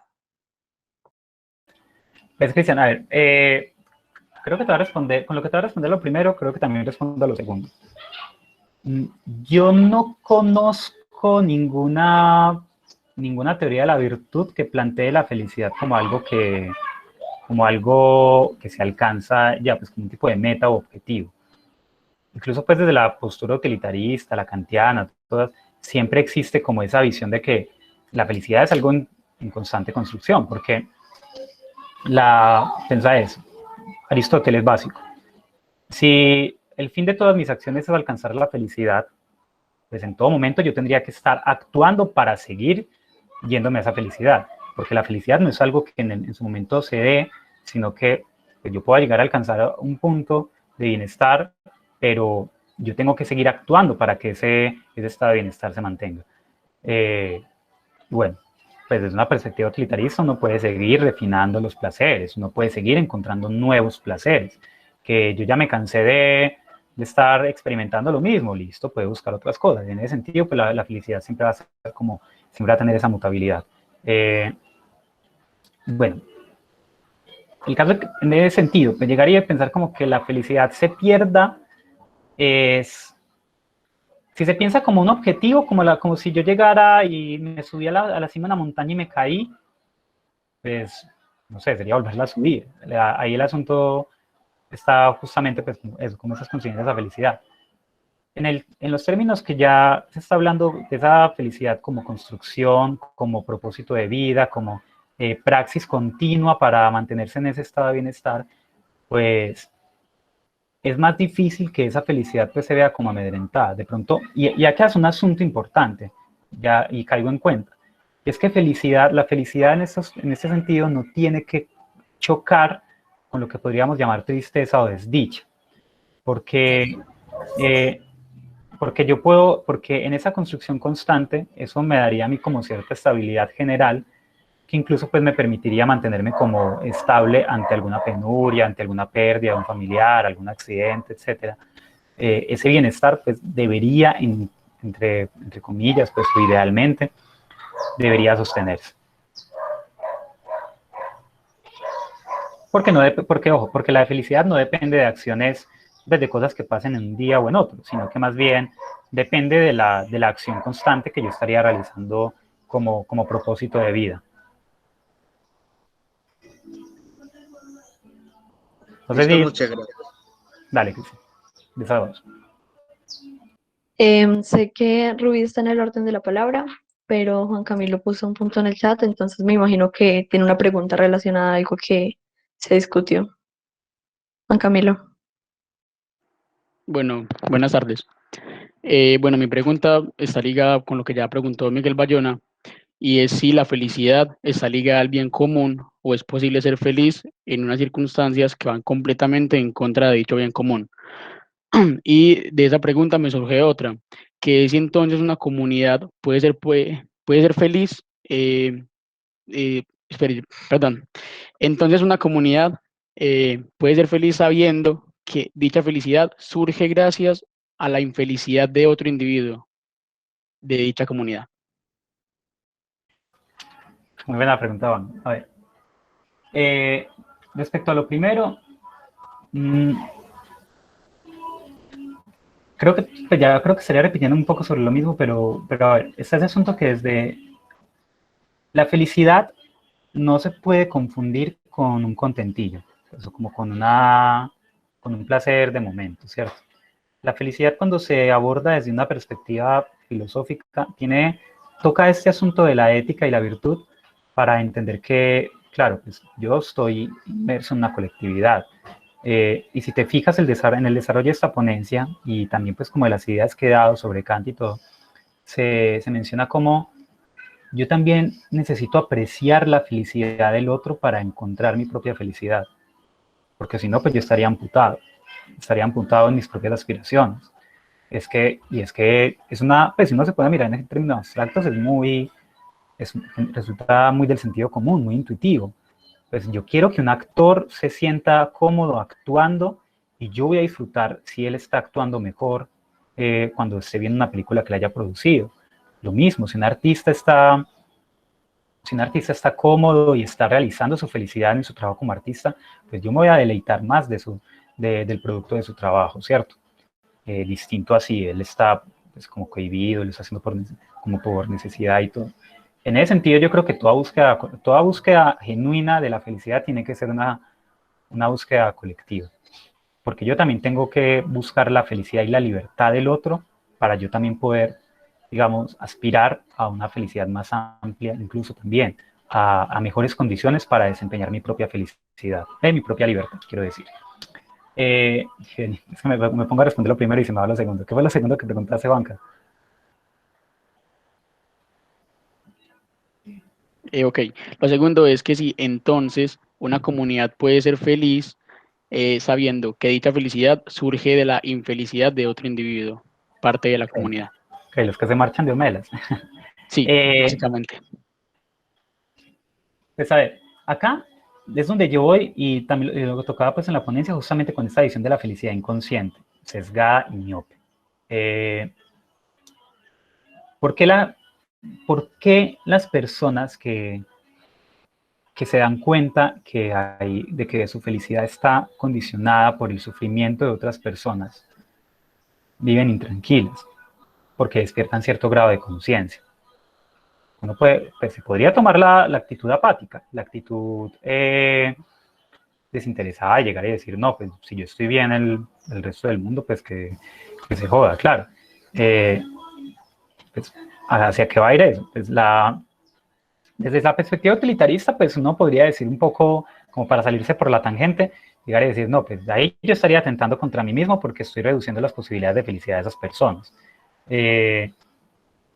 Desde un punto de vista, si se quiere más eudaimónico, pues como político, de la política de Aristóteles, es aceptar eso estaría yendo en contra de los mismos principios míos como integrante de una comunidad. Ahora, qué pena. Ahora, es fácil y sucede hoy en día eso, porque lo que propaga la estructura social en la que estamos en este momento es que esas partes marginadas, amputadas, permanezcan con un velo, permanezcan con una sábana, permanezcan por debajo de la alfombra para que nosotros no los veamos. Podemos ser conscientes de eso, pues tenemos acceso a visibilizar eso por muchos lados, pero sin duda pues estamos dados de tal forma que los placeres, pues que la vida cotidiana, los placeres y todo eso, no nos permita siquiera pensar en la marginalidad de un sector social. Nosotros fácilmente podríamos pensar, estamos también sobreviviendo en medio de una selva de cemento, que pues yo me puedo preocupar mucho por ellos, pero ¿qué pasa si yo dejo de trabajar? ¿Qué es lo que está pasando en este momento en el país? Que es el dilema de muchas personas, que a lo mejor quieren manifestarse de alguna manera, con protestas y todo, pero ¿qué pasa si ellos dejan de trabajar? ¿Por cuántos años los profesores y bueno, yo salí de colegio público, doy un poco fe de ello, ¿por cuántos años los profesores de colegio público no se querían manifestar justamente porque tenían un mal sistema de salud o lo que sea? Porque dejaban de trabajar, hacían paro 3 meses, les dejaban de pagar y bueno, ¿qué sucedía? Las personas en esta estructura pues también están sobreviviendo. Nosotros no estamos precisamente viviendo en omelas. Habrá algunos que sí estén viviendo ya en ese estrato, en ese plano de dicha y de abundancia. Nosotros, pues, la mayor parte de la estructura de la pirámide está por debajo de Omelas. No es un niño que se mira, son millones de personas que se esconden.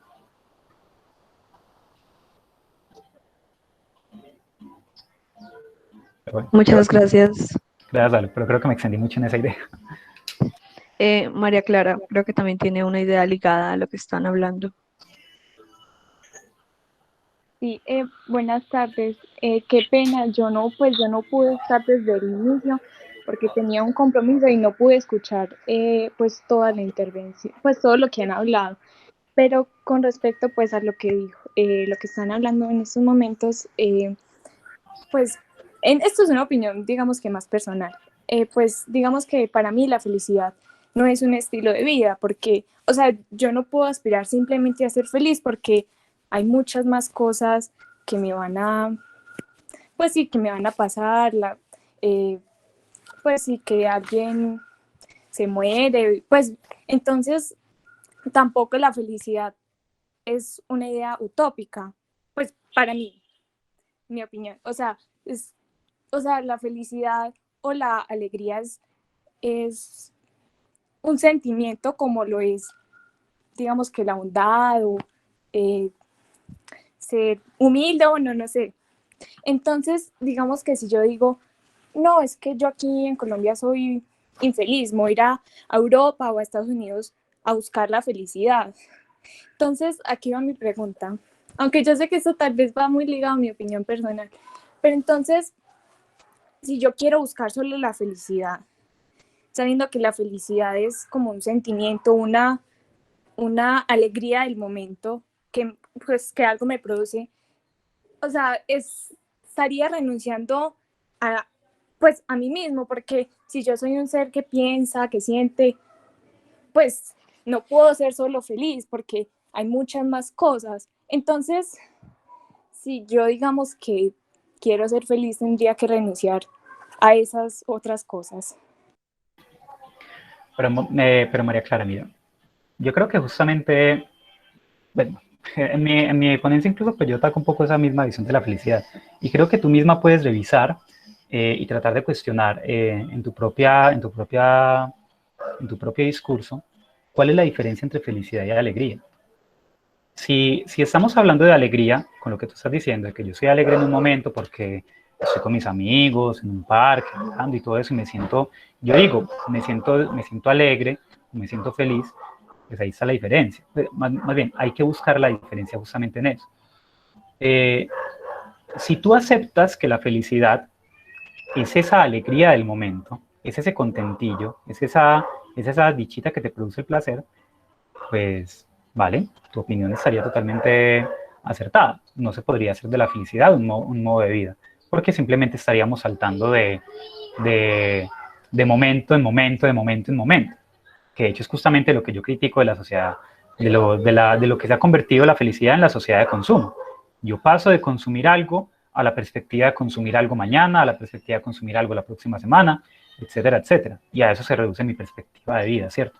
Al consumo diario. Y puede ser consumo de bienes, de servicios, pero todo se piensa como en ese sentido de es lo que tengo que consumir.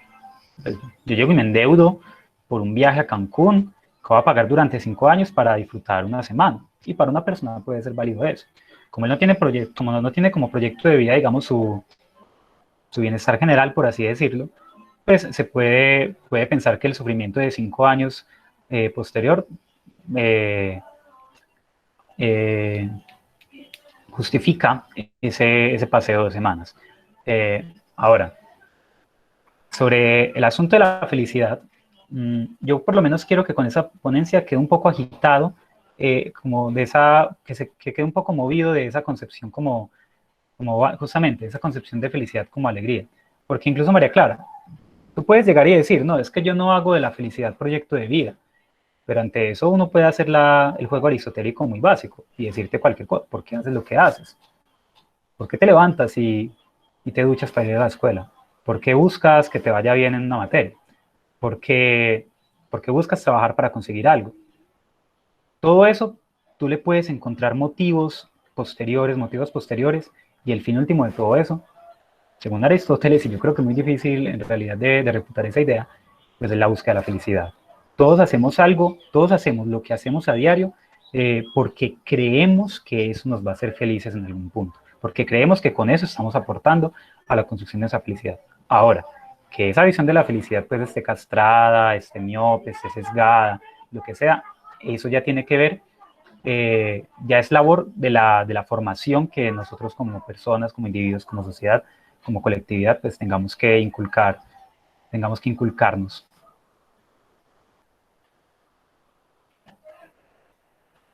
No sé, María, de pronto di más elementos para, por lo menos para el cuestionamiento, así no diera una respuesta.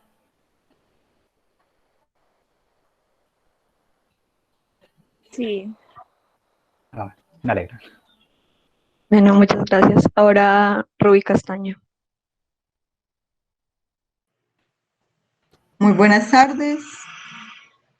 ¿Me escucha bien? Se te escucha muy bien, Rubí. Listo. Bueno, primero me encanta volver a escuchar a John Stuart Mill.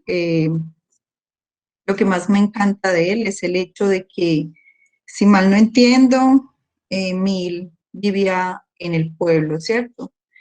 Vivía con la gente, que era algo muy curioso que me parecía de un filósofo, porque pues a diferencia de un Kant, digamos, que era más más centrado pues en su teoría, más solitario. Mill organiza su teoría porque vive en la comunidad, ¿cierto? Vive con las personas. Entonces, como que a partir de ahí él plantea pues su filosofía. También es muy valioso porque, profesor Mateo, por el hecho de que usted plantea la felicidad, y aquí le pasa lo mismo que me parece a mí que le pasa a Aristóteles, que es difícil definir la felicidad, ¿cierto? Porque cada uno tiene su propia idea de felicidad. Y Aristóteles eso lo plantea entonces en la ética, y entonces yo veo que aquí cada uno empieza a cuestionarse, bueno, pero entonces si yo hago esto, pero entonces lo alcanzo, entonces ya no soy feliz, o si alcanzo la felicidad, ¿cómo perpetúo esa felicidad? ¿Cierto? Entonces es muy interesante porque, digamos, el asunto de la felicidad no se agota a través del tiempo y con las nuevas generaciones y entre las personas. Ahora, usted pues retoma Marx, si mal no estoy, acerca de esa felicidad que se vuelve vana o esa felicidad que pertenece más al mundo comercial, o uno diría más apoyada en el capitalismo, ¿cierto? Si mal no estoy, es el hedonismo el que propicia que el capitalismo se apegue a esa felicidad que es una felicidad efímera, ¿cierto? Una felicidad de, si tienes el televisor de último modelo, serás feliz. Pero cuando tengas el televisor de último modelo, entonces tendrás que tener, no sé, el equipo de último modelo para ser feliz. Y cada vez que alcanzas una felicidad, por eso se vuelve algo que simplemente se vuelve como algo que se complace, es un momento y pasan entonces a la oferta de una nueva felicidad. Se va alcanzando entonces una felicidad que al final es vana, ¿cierto? Porque finalmente entonces no hay una felicidad porque solamente estamos hablando de un mundo comercial. Y lo retomo porque sé que lo dice Eric Fromm. Yo sé que usted dijo que íbamos a hablar de los autores que usted había mencionado, pero en Fromm encontramos eso y él se apoya mucho en Marx, ¿cierto? Cuando nosotros nos volvemos un objeto comercial y accedemos a objetos comerciales que creemos que nos garantizan la felicidad, ¿cierto? Bueno, lo cuarto que quería decir es que pues Stuart Mill entonces lo que dice es que vamos a superar entonces como, a ver, si me pierden las palabras, me corrige, por favor. Es que no buscamos ya una felicidad vulgar, ¿cierto? pues la del vulgo, sino que intentamos trascender esa felicidad que es del vulgo. Entonces, como buscar cierta virtuosidad, cierta excelencia. En eso me quedé pensando, y por ahí va mi pregunta, ¿sí? Y es el hecho de que muy pocas personas, consideraría yo, trascienden de ese deseo vulgar, ¿cierto? Y de satisfacerlo.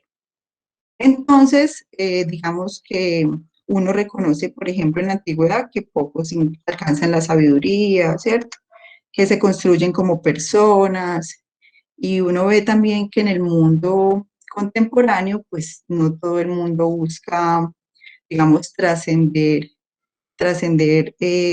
como su propia felicidad, que parece que solamente es como un hecho comercial, ¿cierto? Entonces me hizo pensar en dos cosas. La primera es que no sé si usted ha leído un cuento de Voltaire que se llama El buen Brahmin, no sé. El caso es que él es un sabio, pero él dice que él es infeliz. Él es sabio porque ha tenido, bueno, él ha tenido su riqueza, se ha capacitado, pero tiene preguntas en su mente, tales como lo hacen los filósofos, que jamás tendrán respuesta, y eso lo hace infeliz. Sin embargo, este señor ve una señora que él dice expresamente que es una mujer bruta, que es una mujer que solamente vive como para el mundo de los placeres o el mundo más vulgar, y sin embargo siempre la ve feliz. Y entonces él dice, yo no soy feliz a pesar de que sé que tengo conocimiento, a pesar de eso, porque no encuentro respuesta a mis preguntas. Y ella, que es una pobre señora, ¿cierto? Que tal vez nunca se preguntará lo que él se pregunta, es feliz.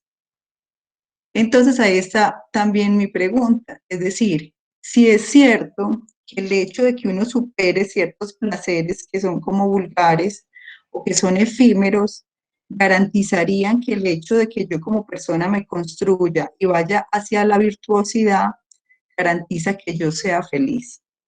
Si eso es realmente algo que uno podría pensar que también lo haría feliz, o al contrario, a medida que se sabe más, que se entiende más el mundo, se cuestiona cosas que jamás tendrá respuesta o tendrá que aceptar otras, y eso también lo haría infeliz. Muchas gracias. Bueno, Rubén, muy amplio el aporte, muchas gracias. A ver, yo no conozco mucho sobre la biografía de Leonel Sudal Milad, pues aparte de saber de quién era su padre, quién fue su maestro Jeremy Bentham. Pues, sí sé que él viene de una familia noble, pero y que bueno, que tuvo pues muchas acciones en la Compañía de las Indias Orientales, que ya en ese momento pues era como el auge del Imperio Británico. Sin embargo, sí hay algo pues, que hay que ameritarle mucho, y es el reconocimiento, por lo menos, de una filosofía moral que parte y busca los intereses de las personas, ¿cierto? Que no los niega, no los pone a un lado, que esa siempre había sido como la molestia de los sistemas éticos hasta ese momento. Y no solamente estoy hablando del kantiano, sino también del cristiano, que parecía que entonces uno, para ser digno, para ser virtuoso, tenía que renunciar a cualquier perspectiva de ser feliz. Por eso es que una perspectiva como la de Mill resulta tan cautivadora, porque entonces uno llega y no, pues mira, resulta que antes, si yo me refino como persona, no solamente voy a ser más feliz, sino que también voy a ser más virtuoso, porque voy a ser más, porque voy a refinar mis placeres, voy a tener acceso a placeres de mejor calidad, voy a refinar mi intelecto, etcétera, etcétera. Ahora, el problema que tú ves en ese, pues, con lo que mencionas, el cuento de Voltaire, pues hay que entender, voy a responder por dos lados. Hay que entender que una visión de un sistema moral no es simplemente ¿cómo decirlo así? No solamente se escriben unos fundamentos y unos conceptos, y se dice la felicidad es esto, la virtud es esto, tal, sino que al mismo tiempo se está proponiendo una búsqueda de la virtuosidad, pues, el refinarse. ¿Qué es lo que diría Mill respecto a ese cuento de Voltaire? Que listo, puede ser que ese sabio que no ha podido dar, que no se ha llenado de certezas, sea infeliz, pero se crea, más bien, se crea infeliz porque no ha alcanzado el objeto de su búsqueda, pero su felicidad consiste en que esa búsqueda lo mantiene en movimiento, le mantiene dando un propósito. Yo no sé qué haría pues la chica esta pues de cotidiana. Sin embargo, pues uno se puede hacer una idea, pues viendo a la gente de por ahí, pues la gente pues quiere disfrutar de una tarde con sus hijos, con su esposo, lo que sea, y uno dice, bueno, esa persona está viviendo en su felicidad, ha construido su felicidad alrededor de eso. La propuesta utilitarista de, pues como de volver personas virtuosas, estaría en que esas personas pueden ser felices, tanto como lo hacen cotidianamente con sus hijos, con sus esposos, en el parque, tomando café en compañía, lo que sea, pero que también puedan acceder y ejercer su libertad para refinarse y apreciar el teatro, y apreciar las artes, y apreciar el buen vino, pues, etcétera, como esas cosas que vienen con el refinamiento del gusto, y posteriormente aquella actividad intelectual, que es la actividad pues, a la que solamente tenemos acceso los seres humanos. Entonces, bueno, sintetizando, hay que entender que es también una propuesta pues como política y virtuosa y utópica en ese sentido, que hay que aspirar a eso, aunque no sea necesariamente lo que se tenga. Sin embargo, y yo acá, y esa de hecho era una de mis principales críticas al texto de Mill, es que los principios del utilitarismo efectivamente se cumplen con ese poco que tú estás mencionando, Rui. Y con ese poco, y porque se cumplen en ese poco, y porque la felicidad que se constituye alrededor de nosotros es una felicidad consumista. Yo no cité directamente a Marx, sino a alguien pues, un poco de escuela marxista, que es Dufour. La felicidad que se constituye alrededor de este consumo, de estas dinámicas capitalistas, etcétera, es lo que ha definido la marcha del progreso hasta ahora, y es lo que ha generado que tengamos los problemas ambientales y sociales que tenemos ahora, que ya no son simplemente unos asuntos éticos respecto a problema del hombre con el hombre, sino que ahorita es un problema del hombre con la naturaleza, el hombre con los animales, que no están circunscritos a los problemas de monarquías, a los problemas de tiranías, o por lo menos no directamente. Entonces, efectivamente, sí es un criterio válido de felicidad ese del vulgo, totalmente válido, tan válido como el de la persona ilustrada. Justamente porque así se está cumpliendo el utilitarismo, los principios básicos del utilitarismo, es que el utilitarismo empieza a tener fallas, es lo que yo decía, que lo más deseable sea que las personas se refinen para apreciar las bellas artes y refinen sus gustos y la actividad intelectual, etcétera, no significa que eso sea lo más deseado por las personas que constituyen la comunidad en pleno.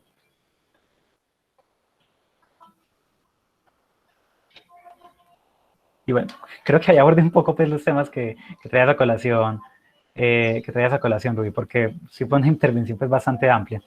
Muchas gracias. No, te agradezco a ti. Muchas gracias. Rubí, si no vas a hacer una intervención más, por favor, baja la mano para evitar confusiones. Jens. Hola, ¿se me oye bien? Sí. Listo. Antes que nada, pues agradecerle al profe Mateo.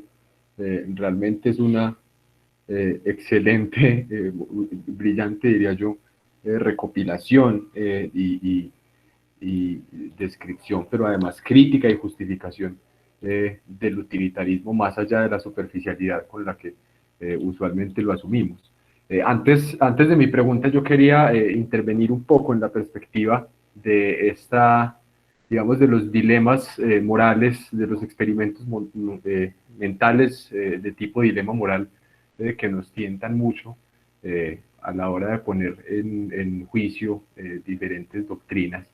Y es que hay un filósofo utilitarista, un ecólogo utilitarista, Dale Jamieson, que plantea algo muy interesante y que, digamos, limpia la posibilidad de entender el utilitarismo como una filosofía necesariamente egoísta y, digamos, justifica que como la inmensa mayoría de las doctrinas morales, el egoísmo no tiene cabida en la moral utilitarista.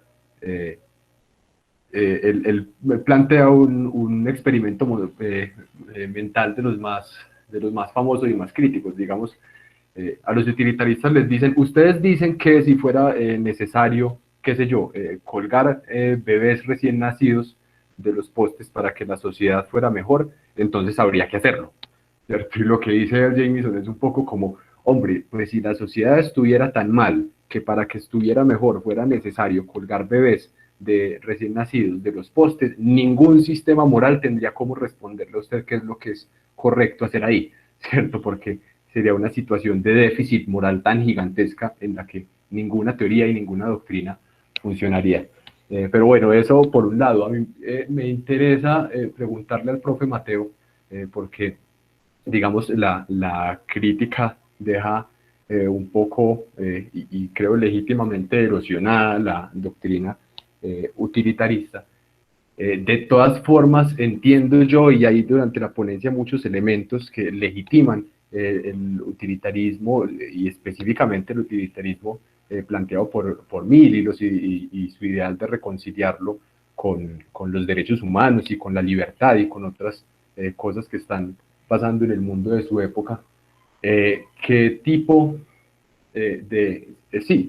digamos qué criterios ahí sí válidos, qué recursos conceptuales legítimos podríamos buscar en el utilitarismo para leer nuestra realidad actual?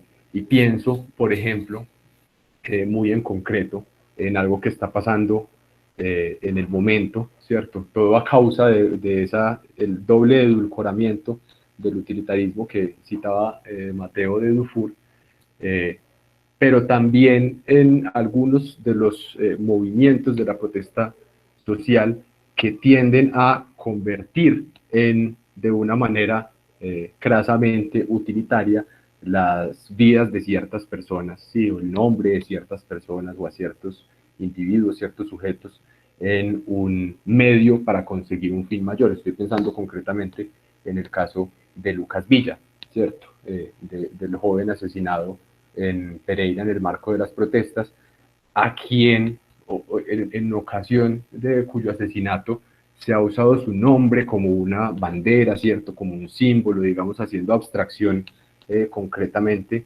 del dolor y la infelicidad de esta persona para justificar la búsqueda de una felicidad común, más grande, más noble, etcétera, etcétera. Y como eso, ¿qué nos podría decir Mill, voy a decirlo en términos utilitaristas, que nos sirva para entender un poco mejor lo que nos está pasando ahora? Y nuevamente muchas gracias al profe y pues a todos los que han ido planteando esas preguntas tan ricas. Estoy bien, muchas gracias. A ver, si hay algo claro, y yo creo, y espero pues que ese sesgo por lo menos se quite sobre el utilitarismo, entendido en términos filosóficos, es purgarlo de ese maquiavelismo que muchas veces se le achaca. Justamente eso, pues lo que decía Jens, no es el justificar un mal menor en pro de un bien mayor, que yo no lo había pensado. Jens incluso pues lo pone, pues como que cambia, con ese ejemplo cambia los términos, ¿cierto? Porque entonces ya no es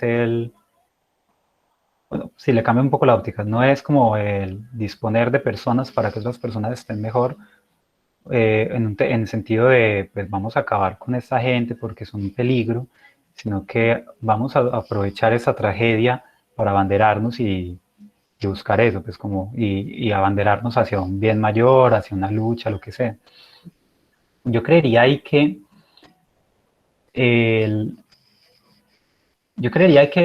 lo que podría decir el utilitarismo sobre este tipo de actividades es rastrear un poco cuáles son las bases, como las causas de que se estén generando, se haya llegado a utilizar una bandera como la que estamos poniendo en este momento. A ver, es que la pregunta es compleja. ¿Hacia dónde está volcada ese principio de mayor felicidad que no se ha cuestionado, que se ha difundido, que se ha manejado, que se ha manipulado, para que se tenga que salir a protestar en la forma en la que se protesta y para que banderas que deberían generar indignidad, asuntos que deberían generar indignidad, pues resulten casi que también como fetiches de la resistencia? Y es que yo creo que ahí es un asunto sensible y muy delicado, porque entonces no puede ser que nosotros critiquemos, pues utilicemos como bandera de nuestra oposición a una persona que la estamos satanizando porque hizo XY acciones, pero que las víctimas no sé, de ese demonio el que estamos tratando de satanizar, pues resulte también como inmerso dentro de toda esta mezcolanza de actividad, pues de actividades, de lucha, lo que sea.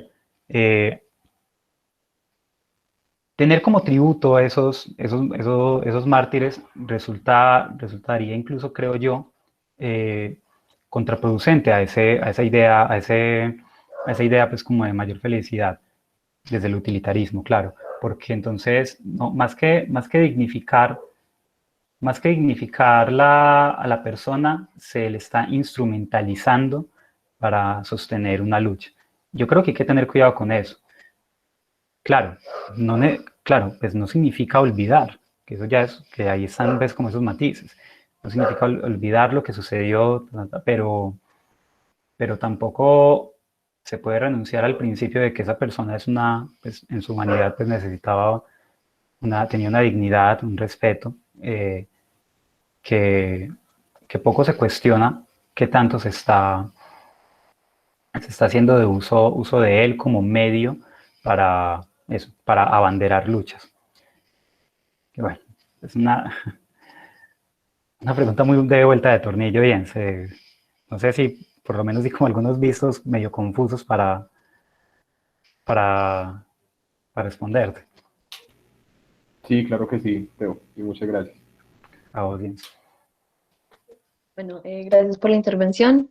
Y a pesar de que estamos disfrutando mucho de las intervenciones y todo lo que están aportando, las últimas intervenciones van a ser de Julián David y Miguel Bayona, los que tienen la mano levantada actualmente. Así que, Julián David. Bueno, yo en primer lugar, como dijo Mateo en la ponencia, estoy de acuerdo que la felicidad como producto del consumo y del capitalismo no es la que genuinamente debemos buscar, pero entonces mi pregunta es que si debemos dejarla totalmente fuera de la ecuación, por así decirlo, porque como Aristóteles dice, pues ya remitiéndome un poco lo que él dice, la felicidad se da por un balance entre tanto los placeres materiales como por ejemplo sería eso, el consumo y sí, en general todo eso, y no tanto eso como los intelectuales en general, no sé cómo nombrarlo, la satisfacción, no sé cómo llamarlo, pero entonces esa es mi pregunta. A ver, Julián, hay algo básico, ahí incluso pues con lo que tú mencionas de Aristóteles, y es que no se necesita una base material para uno poder desarrollarse como persona dentro de cualquier sociedad. Esa base material está implícita, pues es necesaria, porque el gato.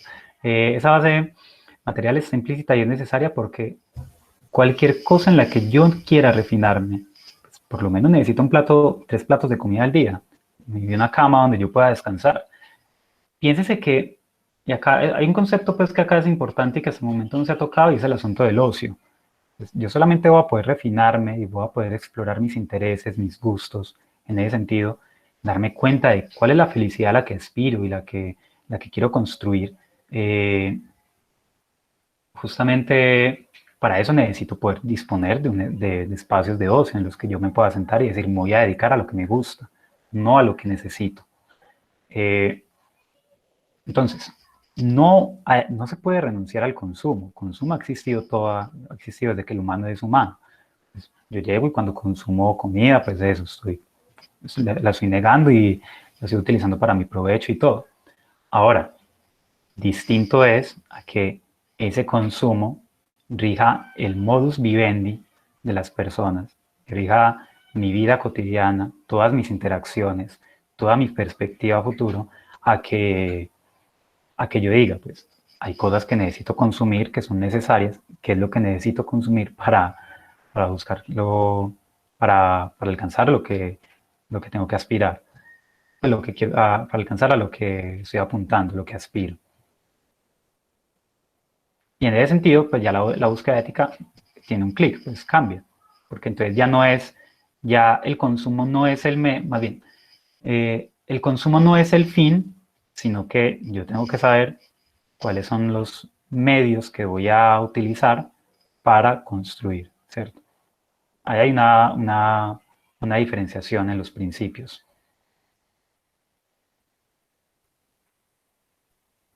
Listo, muchas gracias. A vos, Julián. Gracias. Miguel Bayona.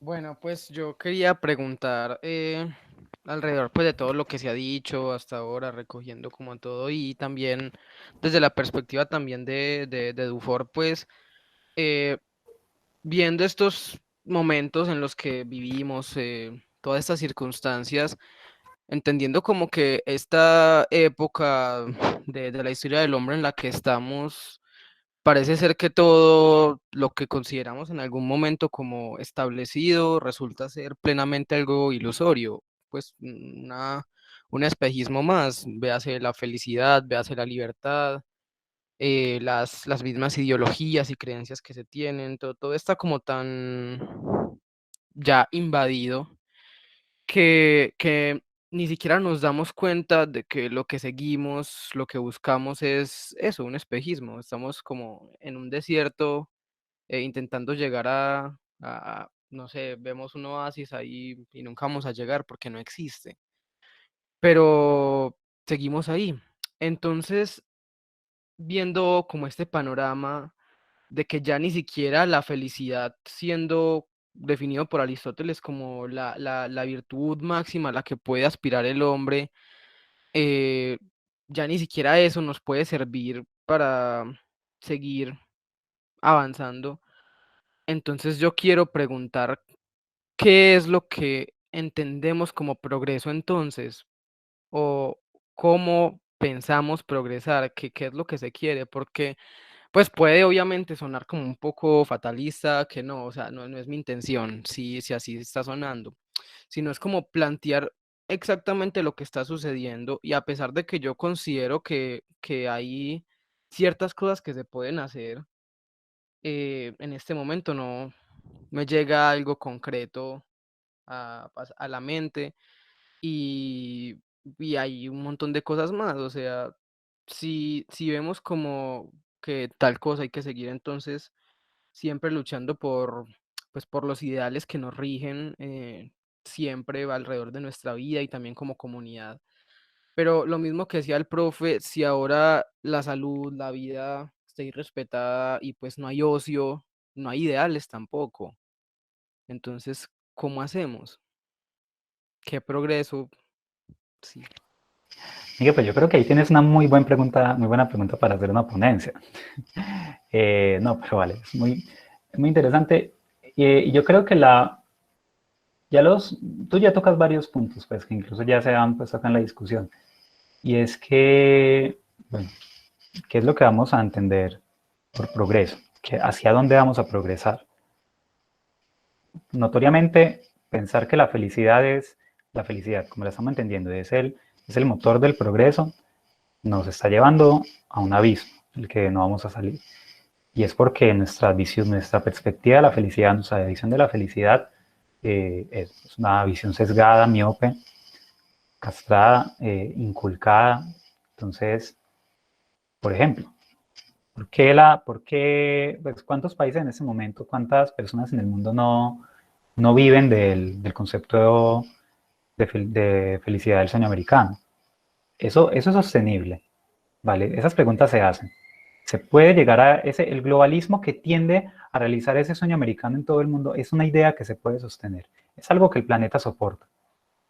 Las ideas por lo menos hay que cuestionarlas. Yo acá, más que pues, ese tipo de ponencias, yo sé que muchas veces pueden ser descorazonadoras porque no dan certezas, pues no se plantean en términos positivos sino negativos. No se dice qué es lo que es, sino qué es lo que no es, ¿cierto? Pero en ese sentido, y reitero, y yo incluso lo he utilizado mucho en mi discurso en esta ponencia, es lo que vale es el cuestionamiento. Pues hay que preguntarnos hacia dónde vamos, hay que cuestionarnos si lo que estamos, si las cosas que tenemos dadas están dadas por realmente un fundamento porque nosotros lo queremos así o es algo que escapa a nuestras propias decisiones. Entonces, sí, con lo que empecé diciendo de Miguel, ¿cuál debería ser el criterio del progreso? ¿Hacia qué deberíamos aspirar? Por el camino que vamos, no vamos muy bien encaminados. Entonces, pregúntatelo, puedes escribir por ahí y estaremos pendientes de tu ponencia.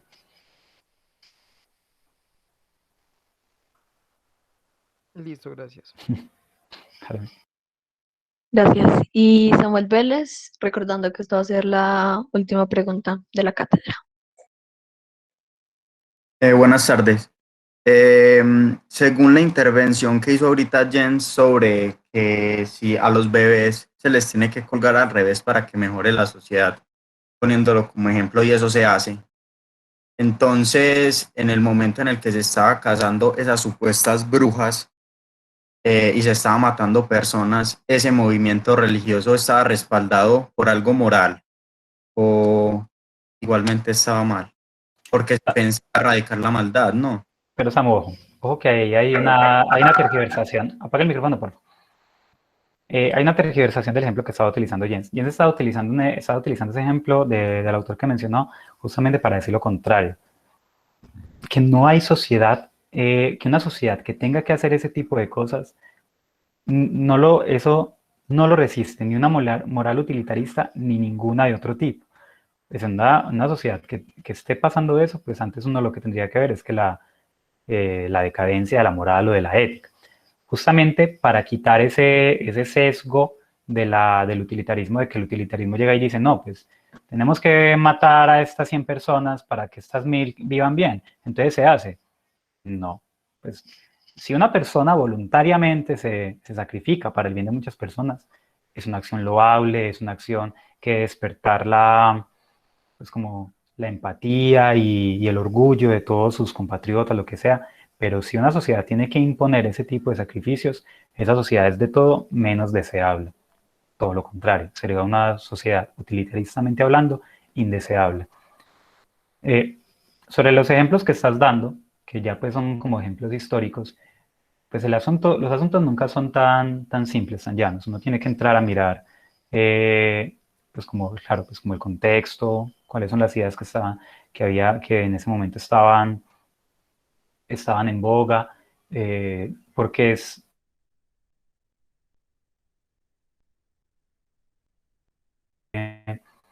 como de eso, pues como desde perspectivas actuales o desde opiniones posteriores. El estudio tiene que ser más riguroso, a eso. Bueno, y también porque estudiar la historia desde esa perspectiva es muy complejo, ¿no? La historia es un cúmulo de ideas que van cambiando, que se superponen unas a otras, y eso, ahí hay que jugar esos temas con pinzas.